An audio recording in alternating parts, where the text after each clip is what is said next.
right, so here we go. Why do they always want to argue and how to love them? So, short, simple reason is that they want to change you.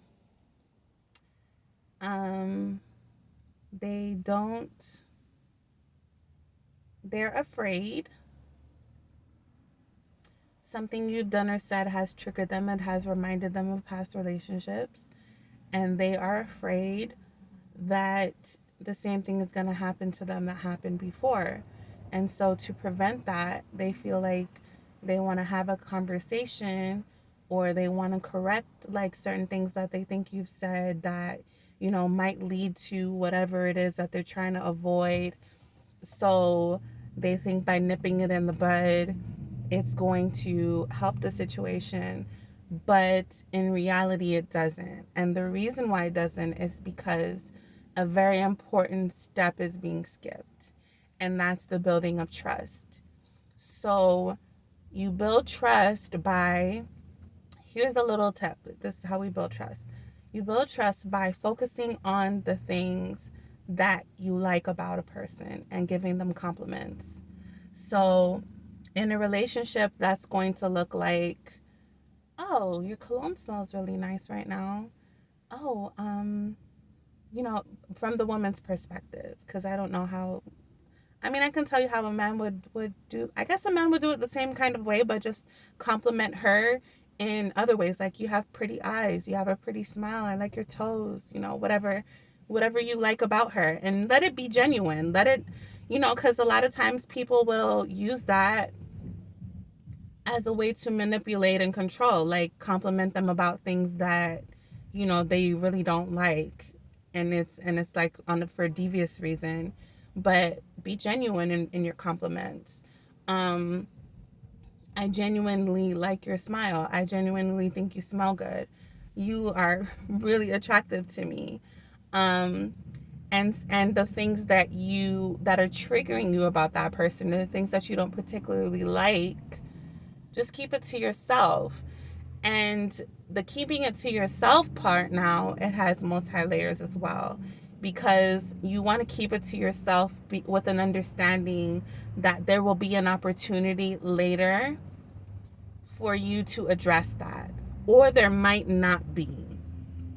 And we'll talk about the opportunity later, and the possibility for there might not to be. um So you're keeping it to yourself out of respect for that other person, because they might know what you're about to tell them. And because you don't know them well enough yet to see that, the evidence of that, you're trying to rush to, okay, let me check off my boxes and let me see if, they have this, or let me see if they do that. And you're trying to, you know, pre-assess them out of fear, because you don't want whatever happened to you to happen again. And then as you heal that fear, it becomes like just a habit. Like, I realized today that I'm still doing that. Even though I've healed all of that stuff, I still have the habit of analyzing and assessing people. um and so realizing that that is not serving me, that's not getting me what I want, has been the key.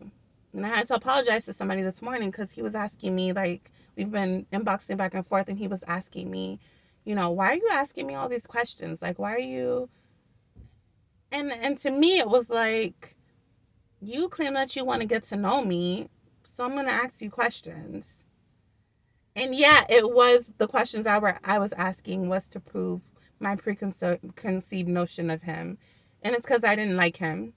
And so rather than just saying I don't like you, I just was playing this whole game back and forth. And then I realized that that's what I was doing. When he brought it up, instead of justifying or making excuses for what I was doing, I just apologized and I said, you know what, you're right.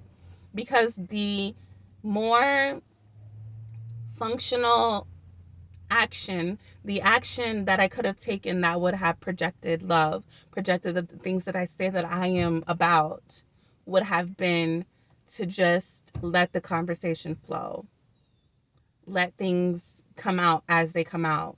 just have regular small talk and not rush to get to the deeper stuff. Just let that come out naturally. So that's what that process looks like. Sometimes we hold that stuff in, and then when it gets to the next step, because once a person, like, you start getting to know a person, they start trusting you and liking you, they'll start asking you for the things that the perspectives that they need. They'll start asking you to have those kind of conversations that you were wanting to have with them. They will initiate it. And that's the point at which you have the conversation. You don't force it onto them. You wait for them to ask, to invite you into that conversation. And it might be like, what do you think about this? Do you like my dress? Whatever. And at that point, you answer the question. Don't bring up all this other stuff that you were holding on to. You were just waiting for them to invite you so you could just let it all. No. That's letting you know that you're not approaching it from the right perspective. So, and I'm talking to myself, guys. This is why I'm so excited, because these are things I'm just now starting to figure out, and I'm excited to share it with you guys. So that's why I'm saying you, because I'm talking to myself, because it's still something. It's something that this is a conversation that I'm having with myself, and I'm just filming it for you guys so that you can benefit from it too. That's what's going on here. So, and because I'm able to take a different approach in other videos, like just be able to give you the facts, is because I'm detached from it. I've already healed that. So it's not a thing for me. It's not something that I have to intellectualize, because it's already in what's the word I'm looking, integrated. There we go. So because this is still fresh, there's more words that I have to share. There's more of a process, because this is a new realization for me, and it's really exciting. Like, so, that's not. Yeah, we got off track. All right, reel it back in. So yeah, I had to realize that that's what I was doing, and that wasn't correct. That wasn't gonna get us where we needed to go. So what even is the topic? Jesus. Okay. What's the topic, Rashida? See, this is my need to control things. I'm like, get at. All right. I really want to get to okay. So yes, they invite you into a conversation, and that's the point at which you answer the question that they asked you, and that's all. That's it. That's it. If they want more, they'll ask for more. And that's how we're going to respect each other. That's respect. That's respect.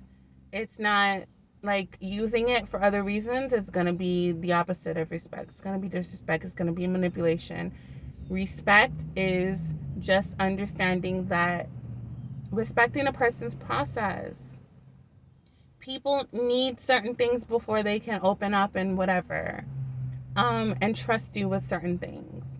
And so you build that trust in an open and honest way, not faking it. And then when they invite you in, you answer the question they asked, and that's it. And that continues to build trust. And then you guys can get to the point at which, once that trust is fully built, and you guys, are on the same page, and you know each other now, that's when you can just offer advice out of nowhere, because it's not going to be taken as an offense, because you guys know each other. You've built that rapport.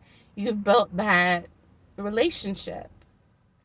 But we want to just jump to the giving advice. You haven't earned the right to give somebody advice, basically. You haven't built up that trust. How do they know that they can trust your advice? They don't know you. You don't know them. So that's how we're going to do this. Rashida? We're not going to jump right to the offering advice. Looking at somebody and thinking that you know what they need and offering them. No. That's not how we're going to do it. We're going to appreciate people for the things for what they show you. And then the more they show you, the more you develop an appreciation. Okay, guys? So that will conclude this topic. And until the next time, be well.